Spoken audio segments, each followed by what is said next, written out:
Good morning! It's September 12 today. It's our day 11 here in Melbourne, and we are doing our third Klook tour for this trip. Today we are going to Phillip Island. Ito yung pinakamahal naming Klook tour actually. Lumalabas siya 8,436 per person. So kaming apat, total of 32,791.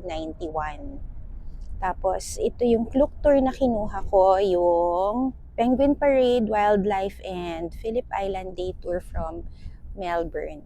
Napamahal kami actually kasi sinabi requested for the Penguin Plus upgrade dun sa Penguin Viewing. Meron kasi siyang tatlong options. May general admissions, may Penguin Plus, yun yung medyo nasa harapan ka nung yung waiting area for the Penguin Viewing, and there's a VIP upgrade also, yung nandun ka sa loob, na ikaw yung nasa loob ng aquarium para makita mo eye level yung mga penguins. So, pinili lang namin si Penguin Plus para medyo nandun kami sa harapan. Kaya medyo pricey yung trip namin. Anyway, we're on our way to the CBD already. Yung meet-up point namin is at the Savoy Hotel. Yun yung pinili ko, yung malapit sa Southern Cross. But there are also other areas in the CBD that you can choose kung ano yung malapit sa hotel ninyo, just in case you're staying in the CBD area. Our meet-up time is 10:40 a.m. It's currently 10 a.m. So, sana umabot naman kami. We'll see you! Hello, we're already here at Southern Cross. Medyo maaga pa, 10:40 pa yung meeting time namin. So, nagkape muna kami dito kay Coffee Rush sa kanto siya ni Southern Cross. Kasi dito kami nagkakape dati nung nasa CBD kami, and we like this coffee place.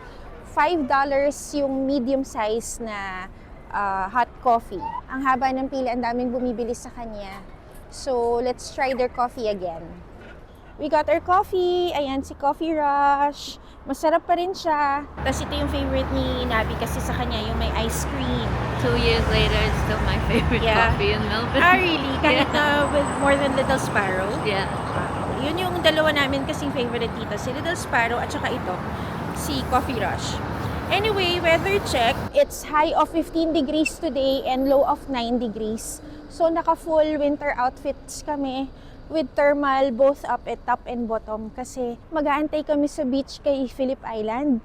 So, we really prepared for cold weather. Ngayon pa nga lang malamig na dito sa CBD. Okay, going back to the meeting place. Baka maiwanan kami ng bus. See ya!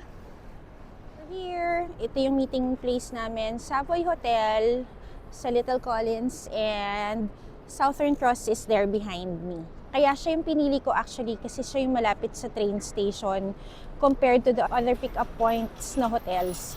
Akala ko kasi magte-train kami. Mag-Uber naman pala kami. We're already here in the bus nga pala. We left a little bit late. Mga 10:55 dumating yung tour. But we're heading to our first stop. Kasama sa stop namin si Brighton Bathing Boxes. So, yun yung first stop namin. We have 4 stops nga pala for this tour. Si Brighton Beach, si Mundit Sanctuary, the Nobbies, and lastly yung Phillip Island. So, yun yung kasama sa tour namin. Ito yung area malapit sa Brighton Beach. This is the area for the rich and famous here in Melbourne. And ang gaganda ng bahay here.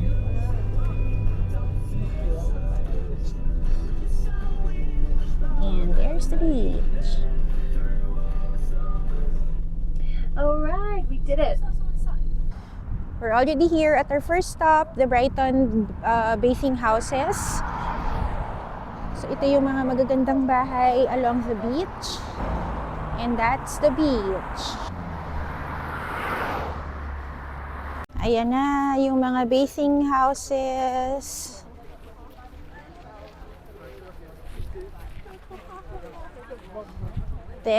It's a long stretch. Madaming tao ngayon And we are walking through the sand. Ayan, the whole stretch of bathing boxes. Ayan na sila. history nitong bathing houses, it dates back to 100 years pala. Nilagay nila to para merong privacy, magbihis yung mga women who wants to go swimming. But now, they're for sale, they're privately owned. Pero technically, as in lang, ano lang siya, it's just really a storage. No electricity, no water supply, it's just really a box.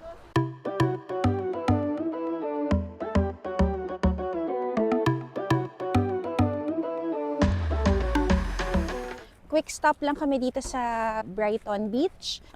Now, pabalik na kami sa bus. May restroom area dito sa dulo, just in case you're looking for a restroom while you're here. I want my wallaby food. May patrivia si tour guide kung magkano yung beach houses, yung bathing houses. Hindi pa namin nasa-search kung magkano siya binibenta. Balitaan ko kayo mamaya. Pag nalaman namin yung sagot. Pag nalaman namin yung sagot. Can I get a drum roll, please? $500,000.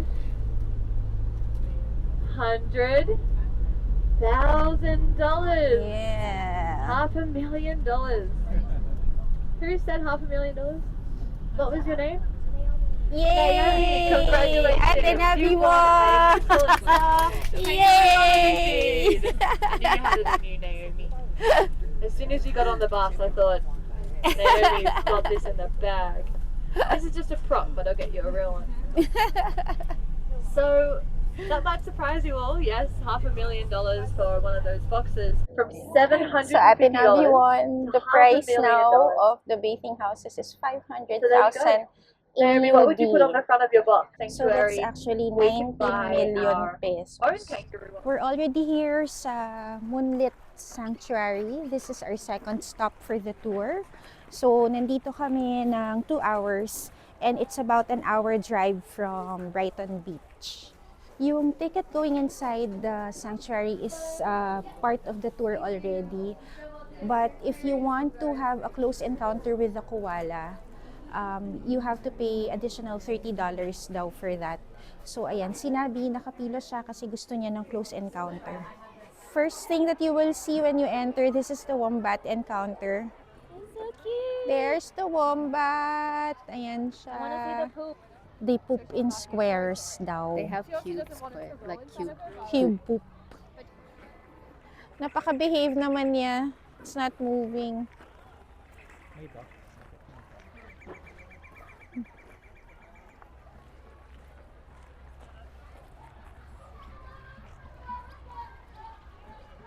Abby got awarded her prize na for the auction of the bathing house. She got the answer correct. 500,000 AUD. Nakabili na rin si Nabi no kanyang koala encounter.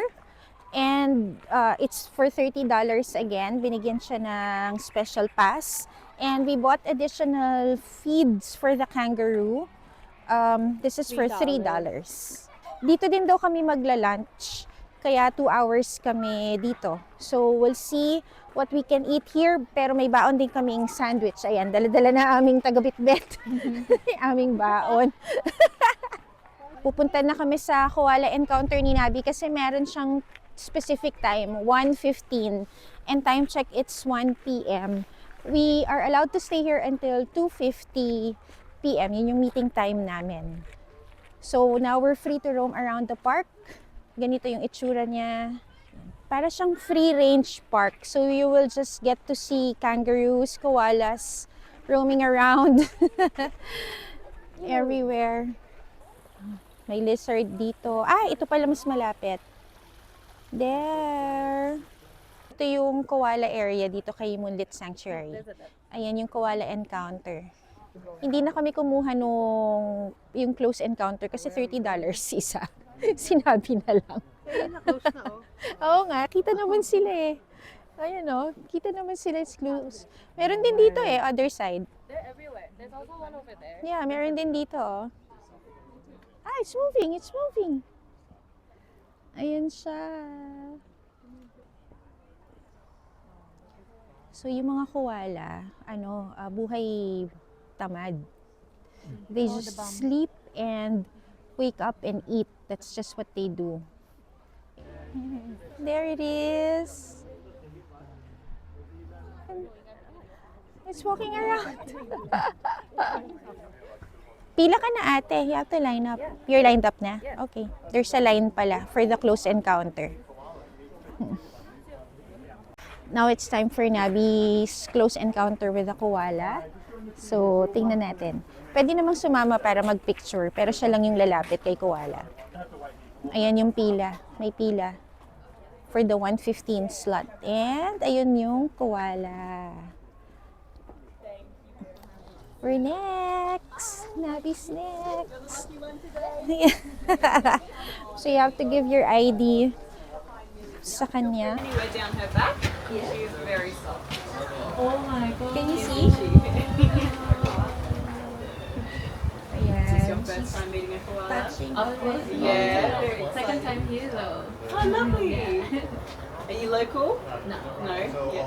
Student. Sweet, oh, lovely. I hope you have a lovely rest of your day. Thank you so much. We'll see you next time. That's so So, nakapag-pet na siya ng koala. Yung pangalan pala ng koala niya today is si Millie, yung na-pet niyang koala. Mas mabait. Ayan din, no? Meron din sa likod ko. There. That's Mali. This is Mali. Mali. O, yung kay Nabi, si Millie. Ito yung Coca. Ganyan yung itsura niya, kaya sabi it's the happiest animal. They're normally found only in 3 locations: Rottnest Island, Jarrah, Hara Forest of Western Australia, and Bald Island. Cocas are a small species of wallaby. Ayan. Why are they the happiest animal? Because they're always smiling. They're usually really friendly when they're in the wild. So you can usually just go down beside them, like your face right beside them. And then they always look like this. Yeah, parati kasi sila nakasmile. Kaya lang kumakain kasi siya. So that's a Coca. Pero mukha lang siyang rabbit. Kasi nakababa siya. Yeah. Ito naman si Emu. Ayan siya. Para siyang malaking ostrich. That's the emu. Naghanap siya ng grass. Buti maganda yung weather today. It's sunny and it's not that cold. Although 15 degrees yung weather. Nung nandito daw sila Nabi last time, it was raining. So maputik. Dito na kami sa Wallaby Walk. So makakasalubong lang tayo dito ng mga wallabies and kangaroos.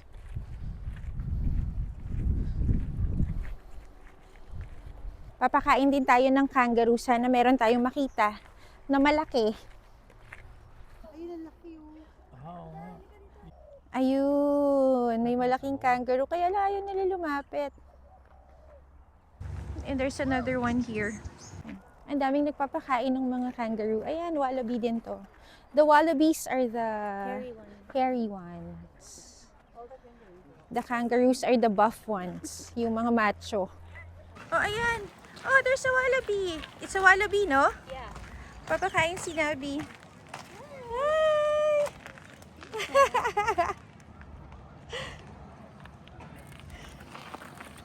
O, pakain ka, Buday.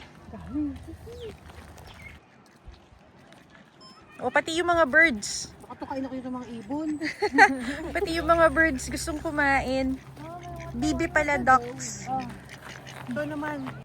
Naghahanap kami ng mapapakain kung kangaroo. Ayaw nila lumapit. Pakainin natin to. Hi! Oh my God! Oh my God! Natatakot ako! Oh my God! Ah, nakikiliti ako! Inulubo! Ayun na yung baby be. Ayun na, atakin ka. O, tingnan nyo, this kangaroo, merong may nakalawit sa kanya. Nakikita nyo ba? Ayun, may joey siya sa loob. I think it's just chilling there. It's just chilling there. Ganyan pala itsura nila. Ayun. Yung paa niya. Ngayon, nagpapakain si Nabi.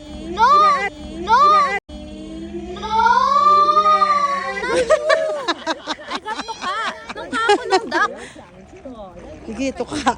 I don't like the duck. It hurts. Damn, duck.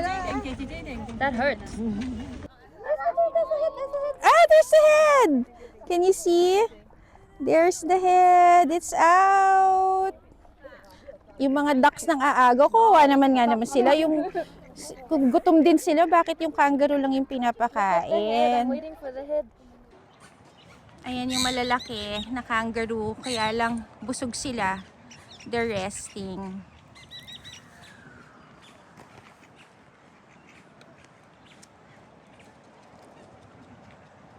There. Oh, these are the kookaburras. There. The furry birds. They're fat. Fat, yes. I like them because they're fat.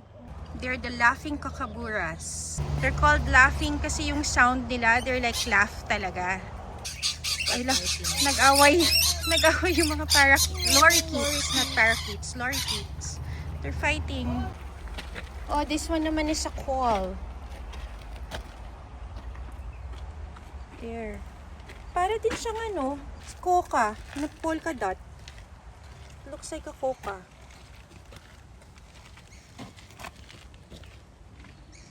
Spot-tailed quoll, Australia's marsupial cat. Nakapagpakain na kami ng mga kangaroo. Buti pa sila busog na, ako gutom na ako. We have 50 minutes to eat. We're gonna go to the cafe na and get something to eat there. Ito yung itsura ng Moonlit Sanctuary. It's an open range zoo. So you will just see the wallabies and the kangaroos walking. Well, mostly they're in that area. Tapos ayun yung cafe. Punta kami dyan to grab a bite. What's this? The dingo! It's a dingo. Ayan, pinsan ni Bingo. Ito ba yung nag-howl? Yeah. Woo! Ayaw nila.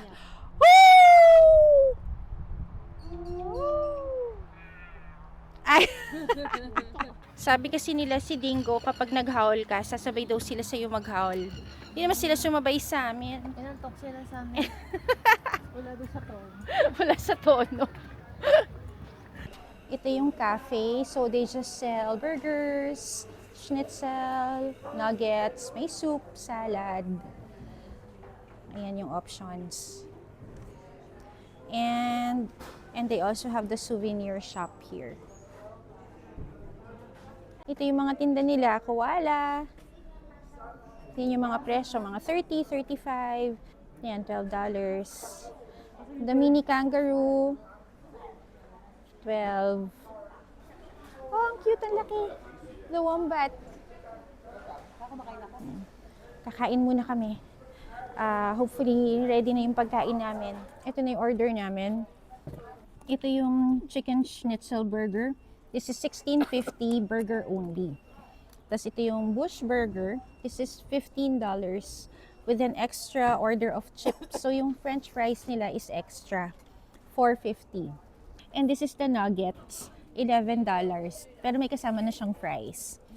At ito yung aming libreng sandwich na baon. Kain muna kami. We have 20 minutes to eat.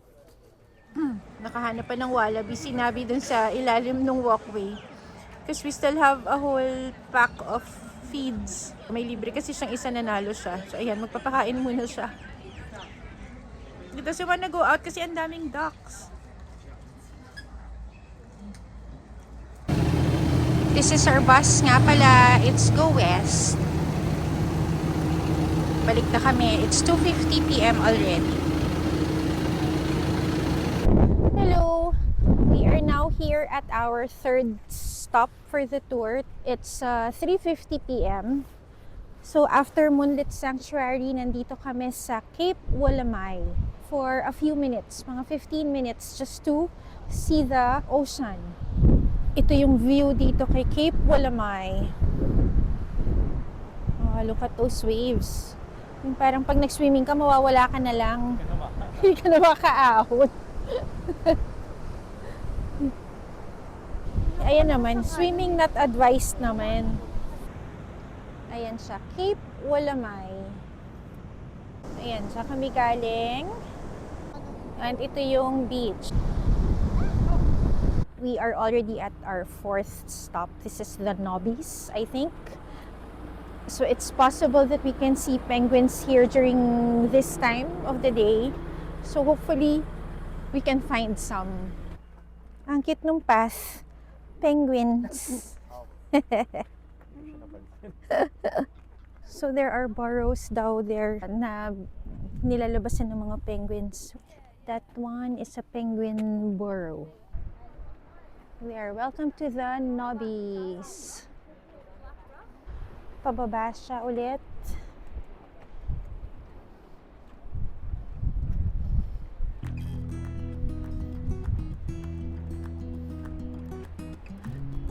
Nice view. There. Ang ganda ng view dito. There. Ang haba pala nitong lakaran na to. Hanggang doon, no? Walk as far as you can. Bago yung time limit.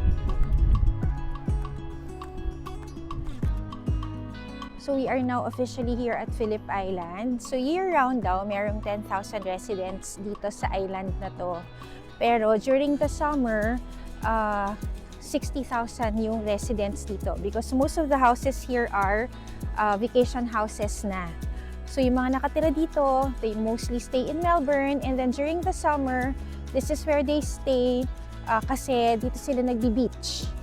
Yan. So parang ito yung La Union nila kasi ito yung nearest beach area from the city. So dito sila nagpupunta. So buhay na buhay daw tong place na to during the summer.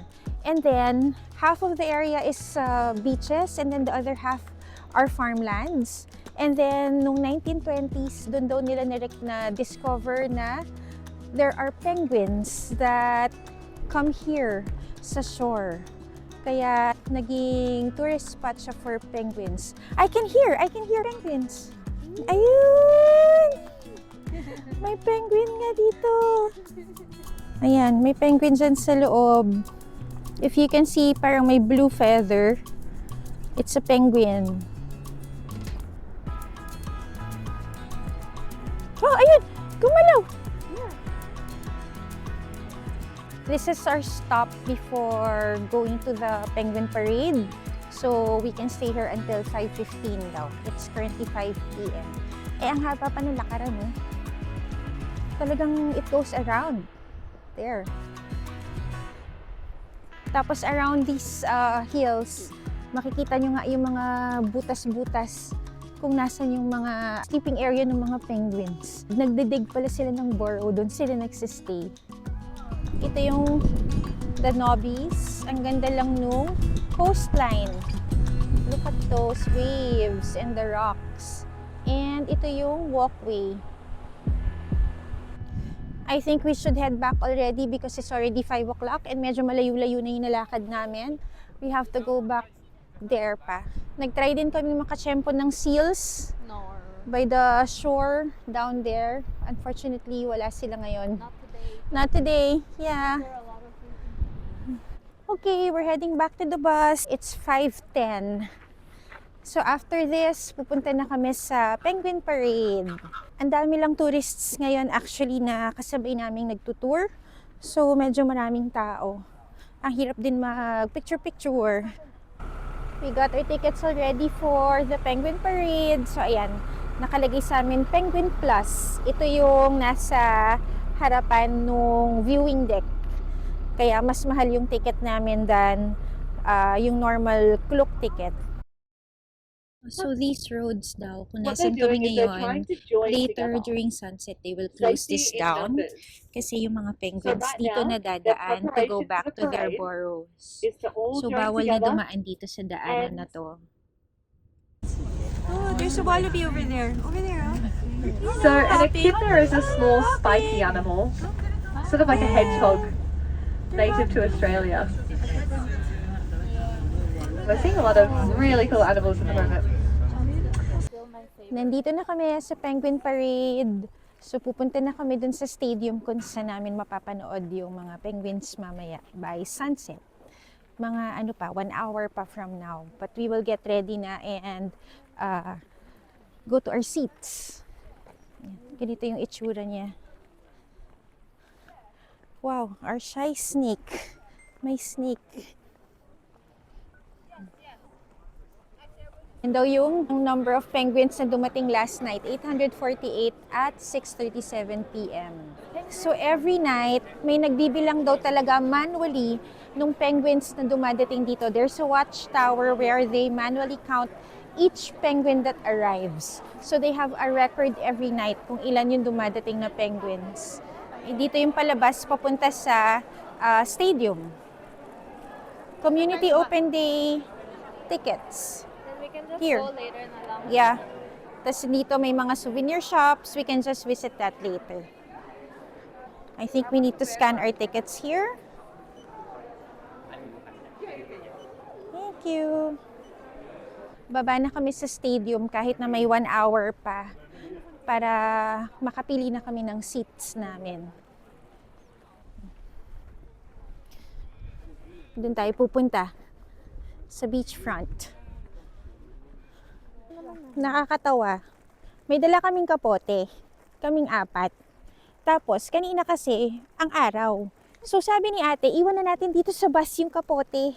Ngayon, umuulan. Kung kailan naman iniwan namin yung kapote, nananadya eh. Actually, kami okay lang. Si ate yung walang hood kasi. May separate entrance pala si Premium Plus. Ay, si Penguin Plus and Premium. So, dito si General and then dito kami sa Plus. So, there are 3 categories again. There's the General Admission, Penguin Plus, and Penguin Premium pala. So, kami yung Penguin Plus. Mid-tier. Yeah. Dito kami. Nandito na kami sa front of the stadium. Bawal daw mag-picture and bawal mag-video ng mga penguins later. So, hindi ko mapapakita sa inyo yung penguin parade unfortunately. Pero 6:30 pa sila yung expected na dating nila. So, mag-aantay lang muna kami dito. Time check, it's 6:15 right now. So, we have mga 20 more minutes to wait for them. So, see you later! Since hindi pwedeng mag-video or mag-picture, they just gave us a website where we can see kung ano yung itsura ng mga penguins habang dumadating sila from the beach. And ayan, ganyan talaga yung itsura nila nung nakita namin sila na papalapit na sila dun sa shoreline.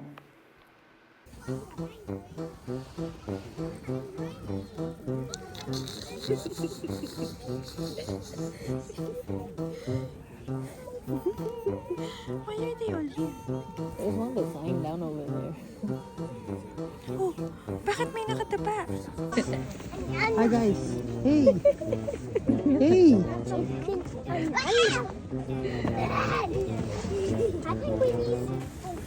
Ayan na sila going to their burrows. Ito na yung mga isang batch. Pabalik na sila. So itong mga to, nahanap na nila yung bahay nila. Ayan na yung burrow nila. Galing din yan dun sa beach. It's another batch looking for their burrows. Ayan sila.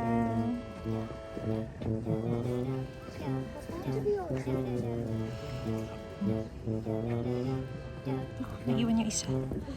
Ang cute nila. Hanggang dito may naglalakad pa rin, oh. Ayun naman yung iba. Ayun, bakit siya? Ayan siya.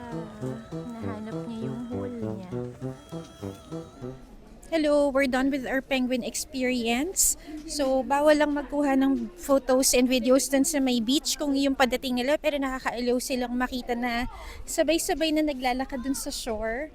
Tapos, nakasabay din namin silang maglakad dun sa pabalik dun sa mga bahay-bahay nila. Galing, ngayon nila Oo. hanapin yung bahay. Oo, nahanap nila yung mga bahay nila. So anyway, it's 7:30 p.m. already. We're on our way back to the bus. This ends, I think, our Phillip Island Klook tour. Hindi na kami nakabili ng food kasi 7:30 na. So, hindi ko alam kung may dadaanan pa kami to eat. Pero may sandwich naman kaming baon. So, we'll see. Ang hirap lang hanapin ng bus kasi ang daming nakaparadang tourist bus na pare-pareho itsura. Yeah, NQ. Ito. Nahanap namin siya. It's raining again. Pasok muna kami sa bus, umaambon na ulit. Hello, we're back here sa CBD. Time check, it's 10 p.m. Parang ano lang pala, mga 2 hours drive lang nga si Phillip Island, yung direct drive. Kasi umalis kami doon ng mga 7:45 and then nag-quick stop lang kami sa gas station, mga 15 minutes also, and then 10 p.m. nandito na kami sa CBD area. Anyway, it was a nice trip. We enjoyed our Klook tour. Again, nasa mga 8,000 plus yung tour namin. And then, we stopped at Brighton Beach to see the bathing houses. We went to Moonlit Sanctuary. We went to Cape Bulamay. We also went to the Nobbies, kung saan kami nakakita ng mga penguins na nakatago dun sa mga burrows nila and the coastline. And then the last is the penguin parade dun sa Phillip Island. So it was a bit pricey, 8,000, pero sulit naman siya. Tatawid lang kami. Ayan. Yeah, it's a bit pricey. Ito yung pinakamahal sa lahat ng tour namin. It's 8,300 per person. Pero kasi nag-upgrade nga din kami dun sa Penguin Plus, dun sa Penguin Parade. Pero sulit naman. Ang cute nilang panoorin, nakakaaliw nga sila. We're just gonna have dinner at Beautiful again here at CBD. Hindi ko na siya ipapakita sa inyo because we've tried it a couple of times already. It's our favorite Lanzhou noodles. So, itatry namin siya ulit dito sa CBD kasi yung trinay namin na una was in Glen Waverly. Anyway, nandito na kami sa Beautiful. We're going to end our day here. Thank you, Klook. Did you have fun? Na-enjoy niyo ba? Penguin Parade? Yes, sa penguin. Nakapagpakain din pala kami ng mga kangaroo. And May nag-pet siya ng koala sa Moonlit Sanctuary kanina. So, sulit tong Klook tour namin na to. So, we're just gonna have dinner here at Beautiful. We're gonna end the night here na. Good night! Good night!